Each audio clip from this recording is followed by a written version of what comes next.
우리가 지난주부터 주일날 말씀으로 예수님은 누구신가? 라는 제목으로 12주 동안 함께 말씀을 나누기로 하였습니다. 그리고 지난주에 첫 번째 예수님의 선언을 함께 살펴보았습니다. 나는 생명의 떡이다. 오병이어 기적을 경험한 사람들은 예수님을 찾아왔습니다. 그러나 그들이 원했던 것은 예수님 자신보다도 예수님께서 주시는 그러한 떡을 그들은 원했습니다. 그들의 배를 채우고 현실적인 문제를 해결해 주는 그러한 왕을 그들이 원했기 때문입니다. 그러나 예수님은 그들에게 말씀하셨습니다. 썩을 양식을 위하여 일하지 말고 영생하도록 있는 양식을 위하여 하라. 그리고 그들에게 선언하셨던 말씀이 내가 곧 생명의 떡이다 말씀하셨습니다. 우리에게 먹을 떡을 조금 주시는 분이 아니라 친히 우리를 위해 생명의 떡이 되신 분이 바로 예수님이시다 말씀하신 것입니다. 세상의 떡은 우리의 배를 잠시 채워줄 수 있습니다. 돈과 성공과 명예도 잠시 우리를 만족시킬 수 있습니다. 그러나 영혼의 깊은 배고픔은 해결하지 못합니다. 그래서 오직 예수 그리스도만이 우리를 영원히 만족하게 하시며 우리의 영혼의 생명의 떡이 되시는 것입니다. 그런데 사람에게는 이러한 영혼의 배고픔만 있는 것이 아닙니다. 오늘 말씀에 보면 또 한 가지의 문제가 있습니다. 바로 어둠입니다. 우리가 어디로 가야 할지 알지 못합니다. 무엇이 옳은지 무엇이 그른지 분별하지 못하고 자기의 마음속에 무엇이 있는지도 바로 보지 못하는 것입니다. 그래서 사람에게는 생명의 떡만이 아니라 길을 보여주고 진리를 드러내는 그 생명을 주시는 빛이 필요한 것입니다. 그래서 예수님은 오늘 말씀에 두 번째로 선언하고 있습니다. 나는 세상의 빛이다. 세상에는 수많은 빛이 있습니다.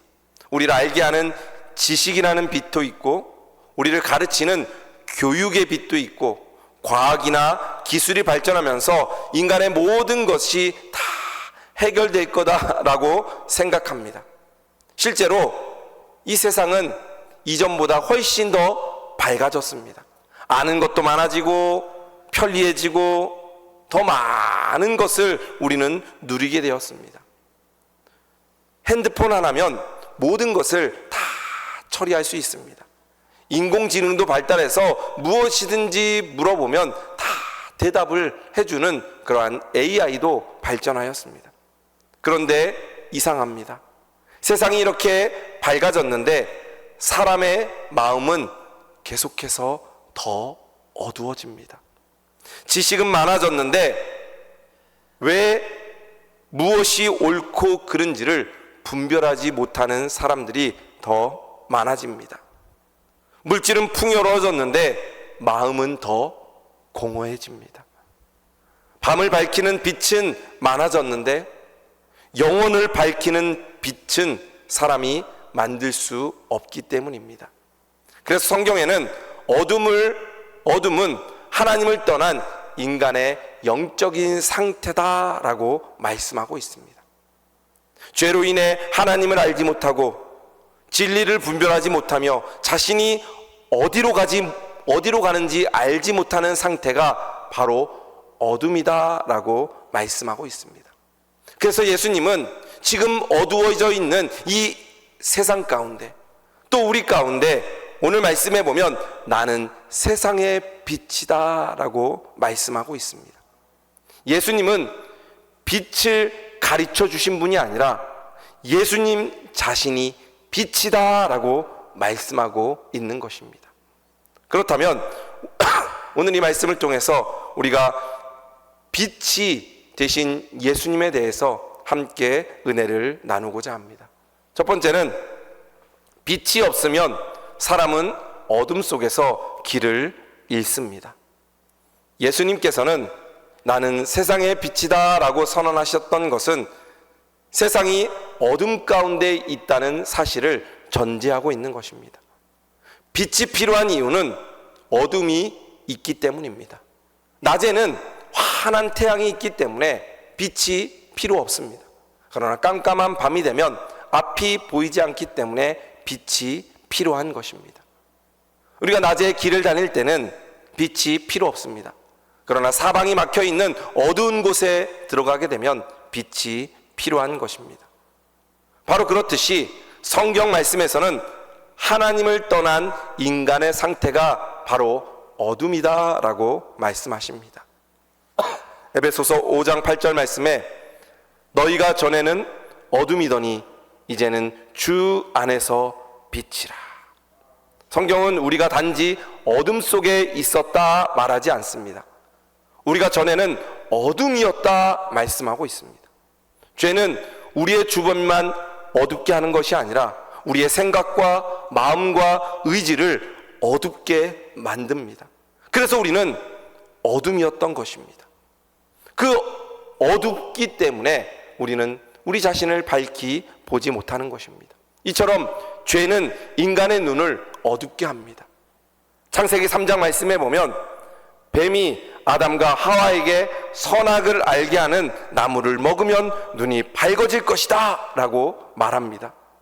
그러나 열매를 먹은 그 아담과 하와는 그들의 눈이 더 잘 보이는 것이 아니라 하나님을 피하게 되었습니다. 자신의 모습을 바로 본 것이 아니라 부끄러움을 가리기 시작했습니다. 서로 사랑하기보다는 책임을 떠넘겼습니다. 사탄은 눈이 밝아질 것이라고 약속했지만 죄는 사람의 영적인 눈을 어둡게 했습니다. 바로 이것이 죄입니다. 그래서 죄인은 자신이 어디서 왔는지, 무엇을 위해서 살아가야 되는지, 어디로 가는지 알지 못합니다. 그래서 하나님을 떠난 인간은 참된 답을 찾을 수가 없습니다. 많이 배운다고 해서 인생의 목적을 찾을 수 있는 것이 아닙니다. 과학이 발달했다고 해서 어떻게 살아야 되는지 알 수 있는 것이 아닙니다. 왜 태어났는지 설명을 못하는 것입니다. 의학은 생명을 연장시킬 수는 있지만 죽음 이후에까지 우리들에게 소망을 주지 못합니다. 그래서 하나님을 떠난 인간은 많은 것을 보면서도 가장 중요한 것을 보지 못하는 존재입니다. 왜냐하면 죄 가운데 있기 때문입니다. 그리고 어둠 속에 있는 사람은 자기가 가는 길이 옳다라고 생각을 합니다. 어둠 속에서 가장 위험한 것은 자신이 길을 잃었다는 사실을 모르는 것입니다. 길을 잃었다는 사실을 알면 도움을 요청할 수 있습니다. 내가 길을 잘못 들었는데 어디로 가야 되는지 가르쳐 주십시오 라고 이야기하지만 사람들은 자기가 잘못된 길로 가고 있다고 생각하지 않습니다. 죄의 무서움이 바로 여기에 있습니다. 죄를 죄로 여기지 아니하는 그러한 죄입니다. 교만을 자신감이라고 생각합니다. 하나님 없이도 살 수 있어 라는 것을 교만으로 생각하지 않고 자신감이라고 착각합니다. 욕심을 열심이라고 생각합니다. 더 많은 돈을 벌고 더 많은 열심을 가지고 나는 최선을 다해 라고 하지만 하나님 없이 살아가는 열심은 욕심입니다. 미움을 정의라고 생각합니다. 나는 옳아, 저 사람이 틀렸어, 그래서 저 사람을 미워합니다. 그것을 정의라고 착각하는 것입니다. 바로 사사기 시대가 그런 시대였습니다. 사사기 시대를 21장 25절 말씀에 그때 이스라엘의 왕이 없으므로 사람이 각기 자기의 소견에 옳은 대로 행하였더라 말씀합니다. 하나님을 왕으로 섬기지 않으면 사람은 자기 소견대로 살아가게 됩니다. 바로 이것이 죄입니다. 하나님 뜻대로 살아가지 않고 자기 마음대로 살아가기 때문에 어둠 가운데 살아가는 것입니다. 결국 죄로 어두워진 마음을 따라가면 죄의 종이 되는 것입니다. 그리고 어둠은 죄를 숨기게 합니다. 어둠 속에서는 더러운 것이 잘 보이지 않습니다. 그렇지만 빛이 들어오는 순간 먼지와 얼룩이 드러납니다. 예수님이 세상에 오셨을 때 많은 모든 사람들이 기뻐한 것은 아닙니다. 어떤 사람들은 예수님을 미워했습니다. 예수님의 말씀이 틀렸기 때문이 아니라 예수님의 빛이 자신의 죄를 드러내게 하기 때문입니다. 본문에 나오는 바리새인들도 예수님의 말씀을 듣고 반대합니다. 13절 말씀에 보면 내가 너를 위하여 증언하니 내 증언은 참되지 아니하도다. 그들은 예수님이 누구신지 알려고 하지 않았습니다. 예수님의 증언을 문제 삼아 빛을 밀어내려고 했습니다. 왜냐하면 빛이 비추어지면 자기의 죄가 보이기 때문에 감출 수가 없는 것입니다. 그래서 빛이신 예수님을 그들은 부정하고 빛이신 예수님을 몰아낸 것입니다. 하나님의 말씀은 언제나 나를 비추는 빛이십니다. 그래서 우리는 하나님의 말씀을 날마다 듣고 하나님의 말씀을 따라 살아가야 됩니다. 하나님의 말씀을 들으며 나의 잘못된 죄된 모습을 깨달아야 되는 것입니다. 그리고 회개하고 고치기 위해 우리들에게 빛이신 그 말씀을 비춰주시는 것입니다. 오늘 이 시간도 빛 대신 그 예수님의 말씀을 듣고 주님 앞에 회개하며 우리의 마음을 온전히 하나님께 향하는 그러한 시간 되시기를 주님의 이름으로 축복드립니다. 또 오늘 두 번째 말씀에 보면 예수님만이 세상을 살리는 참 빛이시다 말씀합니다. 12절 말씀에 예수께서 또 말씀하여 이르시되 나는 세상의 빛이니 말씀합니다. 예수님께서는 내가 빛을 가지고 있다 말씀하시지 않았습니다. 나는 빛에 관하여 가르친다라고도 말씀하지 않았습니다. 나는 세상의 빛이다 라고 선언하고 있는 것입니다. 이 말씀을 이해하려면 당시의 배경을 살펴보아야 됩니다. 예수님께서 이 말씀을 하셨던 요한복음 7장 8장 말씀은 유대인의 큰 명절인 초막절에 있었던 말씀입니다. 초막절은 이스라엘 백성들이 출애굽한 이후에 광야에서 장막을 치며 살았던 그 시간을 기억하는 절기였습니다. 하나님께서는 40년 동안 광야에서 그들을 먹이시고 보호하시며 인도하셨다는 그 사실을 기념했습니다. 그래서 초막절 기간이 되면 이렇게 초막을 짓고 일주일 동안 그 초막에서 살게 됩니다. 그리고 예루살렘 성전인 여인의 뜰에는 큰 등잔을 세우고 불을 밝히는 의식이 있었습니다. 그 여인의 뜰에 있는 큰 등잔불을 바라보며 하나님께서 이스라엘 백성들을 광야에서 인도하셨던 그 불기둥을 기억했던 것입니다. 출애굽기 13장 21절 말씀에 보면 여호와께서 그들 앞에서 가시며 낮에는 구름 기둥으로 그들의 길을 인도하시고 밤에는 불 기둥으로 그들에게 비추셨다 말씀합니다. 밤이면 광야는 캄캄해집니다. 그러나 하나님께서 불 기둥으로 그들을 인도하셨던 것입니다. 그래서 초막절이 되면 여인의 뜰에 큰 등장불을 놓고 하나님이 이렇게 너희를 인도하셨다라고 상징하는 겁니다. 그런데 예수님께서는 오늘 말씀해 보면 내가 세상의 빛이다. 바로 광야에서 너희들을 불기둥으로 인도했던 그 빛이 바로 나다라고 말씀하는 것입니다. 이것은 단순한 빛이다 말씀하는 것이 아니라 내가 너희를 인도한 하나님이다 라고 말씀하고 있는 것입니다. 예수님은 우리에게 빛이 되시는 하나님이십니다. 예수님만이 우리를 인도하시고 우리를 비출 수 있는 참된 빛이십니다.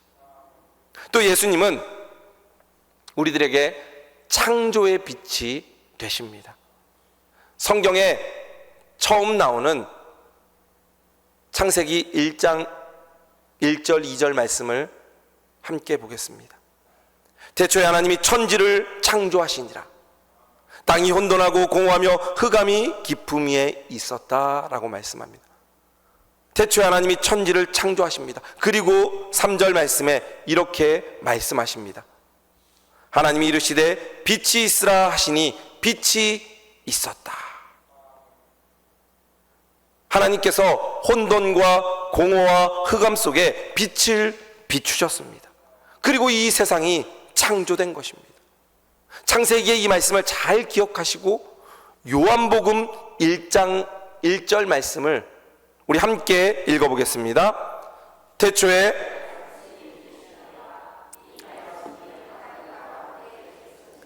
이 말씀은 곧 하나님이시라. 태초에 말씀이 있었습니다. 이 말씀은 예수 그리스도입니다. 이 말씀이 하나님과 함께 계셨으니 이 말씀 예수 그리스도는 곧 하나님이시다 말씀합니다. 그리고 1장 4절 말씀에 이렇게 말씀하십니다. 그 안에 생명이 있었으니 이 생명은 사람들의 빛이라. 창조의 첫날 어둠을 몰아냈던 그 빛이 이제는 요한복음 1장 4절 말씀에 우리들에게 비추는 빛으로 오신 것입니다. 그것이 바로 예수 그리스도이십니다. 창세기에 비쳤던 그 빛이 이제는 예수 그리스도를 통하여 우리들에게 비춰지는 것입니다. 그것이 바로 참된 예수 그리스도의 빛이다 라고 말씀하고 있습니다. 그리고 예수님은 특정한 한 사람에게 빛을 비추기 위해 온 것이 아니라 온 인류에게 비춰지는 빛이다 말씀합니다. 예수님은 나는 이스라엘의 빛이다, 나는 울산 충성교회만의 빛이다 말씀하시지 않고 나는 세상의 빛이다 말씀하셨습니다. 특정한 한 사람, 특정한 민족, 특정한 교회를 위한 빛이 아니라 온 세상을 위한 빛입니다. 유대인이든 이방인이든 부자든 가난한 자든 배운 사람이건 못 배운 사람이건 나이가 많은 사람이건 나이가 어린 사람이건 모든 사람에게 빛이 되시는 분이 바로 예수님이십니다. 그러나 바리새인들은 그 예수님을 눈앞에 두고도 보지 못했습니다. 종교적인 지식이 많다고 그 빛이신 예수님을 볼 수 있는 것이 아닙니다. 교회를 오래 다녔다고 자동적으로 예수님을 아는 것이 아닙니다. 중요한 것은 예수님에 관하여 얼마나 많이 알고 있느냐라고 하는 것이 아니라 예수님을 나의 구주로 모시고 그 예수님을 믿고 따르는 것입니다. 우리 성도들이 예수님을 아는 데 그치지 않고 그 예수 그리스도를 구주로 고백하며 그 예수 그리스도와 함께 살아가는 우리 성도들 되시기를 주님의 이름으로 축복드립니다. 그 빛이신 예수님은 이제 십자가를 통해 우리의 생명의 빛이 되셨습니다. 예수님은 말씀하십니다. 생명의 빛을 얻으리라. 그런데 이 생명의 빛을 예수님께서 우리들에게 어떻게 주셨습니까? 오늘 읽진 않았지만 요한복음 8장 28절 말씀에 보면 이렇게 말씀하십니다. 너희가 인자를 든 후에 내가 그인 줄 알고. 예수님이 세상에 빛이고 참된 빛이라는 것을 언제 알게 됩니까?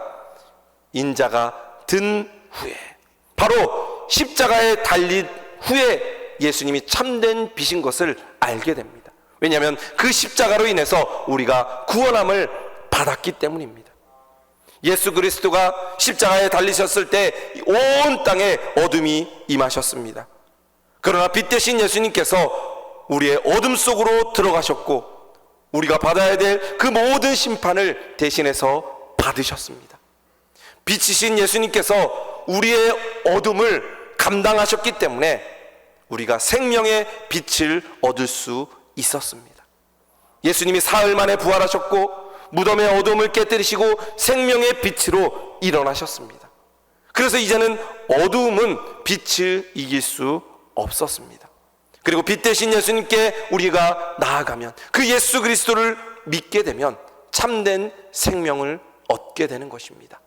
바로 예수님은 우리의 어둠을 물리치시고 참된 빛으로 우리에게 오시며 영원한 빛으로 오신 분이 바로 예수님이십니다. 오늘도 그 빛을 비추는 예수님의 은혜로 영원한 생명을 얻는 우리 성도들 되시기를 주님의 이름으로 축복드립니다. 이제 그 예수님의 생명의 빛으로 구원함을 받은 우리들은 이제는 예수님을 따르는 그 빛으로 살아가는 사람들입니다. 예수님은 선언하신 후에 약속을 붙이십니다. 12절 말씀에 나를 따르는 자는 어둠에 다니지 아니하고 생명의 빛을 얻으리라. 여기에 보면 나를 따르는 자라고 이야기합니다. 바라보는 자가 아닙니다. 아는 자가 아닙니다. 나를 따르는 자. 여러분들은 예수님을 따르는 자들이십니까? 그냥 멀리서 바라보고만 있는지, 아니면 그냥 예수님은 이런 분이야 라고 알고 있는 분인지, 아니면 오늘 말씀처럼 정말 나는 예수님을 따라 살아가는 사람인지 한번 생각해 보시기 바랍니다. 믿음은 예수님을 멀리서 구경하는 것이 아닙니다. 예수님의 십자가를 지고 함께 따라가는 것입니다. 그것이 믿음입니다. 예수님을 따른다는 것은 예수님을 나의 주인으로 모시는 것입니다. 광야의 이스라엘 백성들은 불기둥을 그냥 바라만 보고 감상하지 않았습니다. 불기둥이 움직이면 함께 움직였습니다. 멈추면 그들도 멈추었습니다. 불기둥이 가는 대로, 불기둥이 멈추는 대로 그들이 따라간 것입니다. 바로 우리가 예수님을 이렇게 따라가야 되는 것입니다. 예수님이 멈추라고 하면 멈추고, 예수님이 가라고 하면 가야 되는 것입니다. 그것이 예수님을 따르는 자들입니다. 예수님을 믿는다고 하면서 그냥 아는 것에 그치고 내가 좋아하는 돈과 자녀와 직장과 이 세상을 따라가면 우리는 참된 빛을 잃어버리게 되는 것입니다. 예수님만이 우리의 목적이시고 우리의 주인이 되어야 됩니다. 그래서 우리는 날마다 그 예수님께 물어봐야 됩니다. 예수님, 내가 어디로 가야 됩니까? 예수님께서 기뻐하시는 것이 무엇입니까?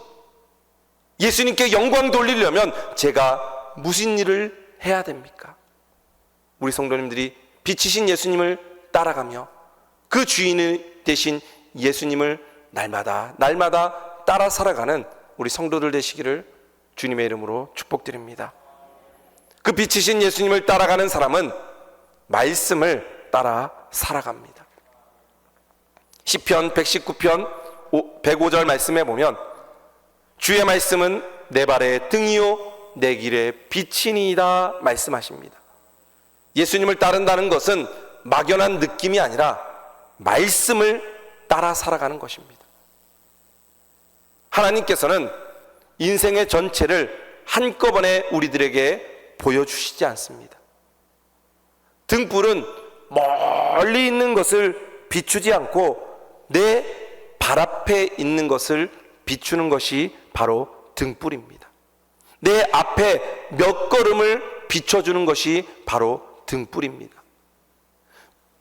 1년 뒤, 10년 뒤가 어떻게 될지 가르쳐 주시지 않고 오늘 내가 어떻게 살아가야 되는지 주님께서는 우리들에게 말씀해 주시는 것입니다. 그래서 그 주님의 말씀을 우리가 날마다 듣고 그 말씀을 따라 살아가야 되는 것입니다. 주님, 말씀하여 주옵소서. 내가 오늘 어떻게 살아가야 되는지 기도하면서 그 말씀대로 한 걸음 한 걸음 내디딜 때 우리는 결국에 예수님께서 계신 그 천국에 도달할 수 있는 것입니다. 이스라엘 백성들도 그 불기둥을 바라보며 가나안 땅이 어디야? 라고 묻지 않고 그 불기둥이 인도하는 대로 따라갔기에 그들이 가나안 땅까지 들어갈 수 있었습니다. 아브라함도 마찬가지입니다. 하나님께서 말씀하셨을 때 내가 어디로 갑니까? 라고 하지 않고 그 하나님 말씀에 순종하고 한 걸음 한 걸음 내디딜 때 그 아브라함이 믿음의 조상이 될 수 있었던 것입니다. 우리 성도들도 하나님 말씀에 한 걸음 한 걸음 순종하며 나아갈 수 있는 우리 성도들 되시기를 주님의 이름으로 축복드립니다. 또 빛을 따르는 사람은 어둠을 끊어냅니다. 예수님을 믿는다고 즉시 완전해지는 것이 아닙니다. 우리 안에는 여전히 연약함이 있고 넘어질 때도 있습니다. 그러나 빛 가운데 있는 사람은 죄를 숨긴 채로 편안하게 살 수가 없습니다. 죄를 지었을 때 마음이 아프고 성령께서 책망하시며 말씀 앞에 회개하게 됩니다. 그런데 어둠 가운데 있는 사람들은 자신의 죄를 합리화합니다. 뭐 이 정도는 괜찮지, 이 정도는 다들 하는데 뭐 라고 합리화합니다. 회개보다는 변명을 하게 되는 것입니다. 예수님은 우리를 넘어뜨리려고 빛을 비추는 것이 아니라 우리의 잘못된 모습을 보고 회개하고 바른 길을 가기 위해 우리들에게 빛을 비춰주시는 것입니다. 오늘도 주님의 말씀 앞에 빛이 비춰질 때 우리의 모습을 주님 앞에 회개하며 어둠을 끊어내고 참된 빛을 따라 살아가는 우리 성도들 되시기를 주님의 이름으로 축복드립니다. 또 빛을 따르는 사람은 세상에 이제는 빛을 비추게 됩니다. 예수님은 자신을 세상의 빛이다 라고 말씀하셨습니다. 우리가 세상의 빛이 되는 것은 우리가 빛이기 때문에 세상의 빛을 비추는 것이 아니라 예수 그리스도가 우리 안에 있기 때문에 빛을 비출 수 있는 것입니다. 여러분들 안에 예수 그리스도가 계십니까? 그러면 여러분들에게 빛이 나야 되는 것입니다. 내 능력과 내 의로움 때문에 빛이 나는 것이 아니라 내가 믿는 예수님, 내 안에 계신 그 예수님 때문에 여러분들은 빛을 비출 수 있는 사람이 되는 것입니다. 예수 그리스도가 여러분들 안에 계십니까? 빛은 소리 지르지 않습니다. 빛은 자신이 높아지려고 하지 않습니다. 어둠 속에서 조용히 빛을 냅니다. 바로 예수 그리스도를 가지고 있는 사람은, 예수 그리스도와 나와 함께 있는 사람은 주님 말 한마디, 내 행동 하나에 예수 그리스도의 빛이 나타나야 되는 것입니다. 여러분들 말 한마디에, 여러분들 하는 그 행동 하나에 예수 그리스도의 빛이 나타나시기를 주님의 이름으로 축복드립니다. 그리고 먼저 빛 가까이에 우리는 머물러야 합니다. 우리가 세상의 빛을 비추려면 먼저 예수님 가까이에 있어야 됩니다. 전등이 전원에 연결되지 않으면 빛을 낼 수 없듯이 우리가 예수님과의 교제가 끊어져 버리면 그때부터 빛을 내지 못하는 것입니다. 말씀을 잊지 않고 기도하지 않고 예배를 가볍게 여기면 이 세상에 빛으로 살아갈 수 없습니다. 그냥 꺼진 촛불이나 꺼진 전등이 되는 것입니다. 그러나 예수님과 날마다 교제하고 그 콘센트에 꽂혀 있는 전등이 되면 빛을 발할 수 있는 것입니다. 예수 그리스도가 나와 함께 계시기 때문에 빛을 낼 수 있는 것입니다. 우리 성도들이 날마다 예수님과 교제하며 그 예수님의 말씀을 따르며 그 예수님으로 살아갈 수 있는 우리 성도들 되시기를 주님의 이름으로 축복드립니다. 그것이 우리가 살아가는 길입니다. 오늘 말씀을 정리하며 예화 한 가지를 말씀드리겠습니다. 1838년 9월 영국 북동부의 바다에는 무서운 폭풍이 몰아쳤습니다. 거센 바람과 파도 속에서 한 증기선이 암초에 부딪히며 두 동강이 났습니다. 많은 사람들이 차가운 바다에 빠졌습니다. 살아남은 사람들은 암초 위에서 구조를 기다리고 있었습니다. 그런데 그 모습을 가장 먼저 발견한 사람은 등대지기의 딸이었습니다. 22살의 그레이스 달링이었던 사람입니다. 등대의 불빛은 어두운 바다를 비추고 있었습니다. 그런데 그레이스는 등대 안에서 그 불빛만 비추지 않았습니다. 그의 아버지와 함께 작은 배를 타고 거센 폭풍 속으로 나아갔습니다. 그리고 파도가 배를 뒤집어 삼킬 듯이 밀려왔지만 두 사람은 포기하지 않고 마침내 암초에 도착해서 죽음의 위기에 놓여있던 사람들을 하나하나 구하기 시작했습니다. 등대의 빛은 그들에게 비쳤을 때 암초가 어디에 있는지 보여줬습니다. 그런데 그들을 살린 것은 누군가 그 빛이 비추는 곳을 바라보고 직접 그 폭풍 속에 들어갔기 때문에 그들을 살릴 수 있었던 것입니다. 바로 예수님은 우리에게 이런 분이십니다. 나는 빛이시다 말씀만 하신 것이 아니라 그 빛이신 예수님께서 우리를 바라보시며 그쪽 길은 위험하다, 이쪽으로 와라 라고 말씀만 하신 것이 아니라 어둠 가운데 있는 우리들에게 오셨습니다. 인간의 몸을 입고 이 땅에 오셔서 가장 어두운 그 십자가를 지시고 가장 어두운 죽음을 경험했던 분이 바로 예수님이십니다. 그리고 그 빛이신 예수님이 그 십자가에서 죽으심으로 우리의 모든 죄를 해결해 주셨습니다. 그리고 우리의 구원의 빛이 되신 것입니다. 그러므로 우리는 그 빛 대신 예수님을 바라봐야 됩니다. 그 십자가를 바라볼 때 우리는 영원한 빛을 얻고 생명을 얻을 수 있는 것입니다. 예수님은 멀리서 우리들을 바라보시며 안타까워하시지만 아니하시고 우리들에게 직접 찾아오셔서 내가 여기 있다, 두려워하지 말라, 내가 너를 붙들겠다, 내가 너를 용서한다, 그 십자가에서 친히 죽음으로 우리의 사랑을 확증하신 분이십니다. 그리고 그 예수님은 오늘 우리에게 말씀하고 있습니다. 나는 세상의 빛이니 나를 따르는 자는 어둠에 다니지 아니하고 생명의 빛을 얻으리라. 빛 대신 예수님이 우리를 위해 이 땅에 오시고 우리를 위해 십자가에서 죽으신 그 예수 그리스도로 말미암아 이제는 그 생명의 빛이신 예수님께서 나를 따라오라, 어둠에 다니지 아니하고 생명의 빛을 얻으라 말씀하십니다. 빛 대신 예수님을 늘 따라 살아가는 우리 성도들 되시기를 주님의 이름으로 축복드립니다. 어두워져 있는 이 세상 가운데 여전히 죄 가운데 살아가는 것이 아니라 이제는 우리를 위해 십자가에서 죽으시고 우리에게 빛이 되신 그 예수님을 따라가며 주님 앞에 회개하며 오늘도 주님 말씀 따라 살아가는, 그리하여 늘 빛 가운데 거할 수 있는 예수 그리스도와 함께 살아가는 우리 성도들 되시기를 주님의 이름으로 축복드립니다.